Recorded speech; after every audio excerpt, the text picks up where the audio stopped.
Want to log into your T-Mobile app quickly and securely? Face ID is the answer.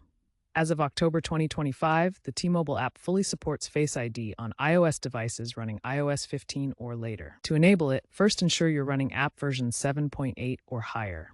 Then, log in with your username and password. Navigate to Account, then Security, and finally Biometric Login. Toggle the Face ID option to On. That's it. You'll now be able to log in using just your face. This feature is available in over 50 countries where T-Mobile operates, ensuring seamless access to manage your account, track data usage, and get customer support. Face ID uses Apple's TrueDepth camera to create a 3D map of your face, stored securely on your device. This method offers both convenience, faster logins, and enhanced security compared to traditional passwords. T-Mobile's implementation includes advanced anti-spoofing measures to prevent unauthorized access. While Face ID is highly secure, be aware of potential limitations.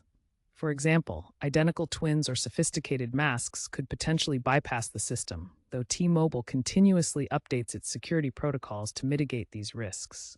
Experts emphasize that Face ID is generally far superior to passwords, reducing the risk of credential-based breaches. By enabling Face ID, you're opting for a streamlined and secure login experience.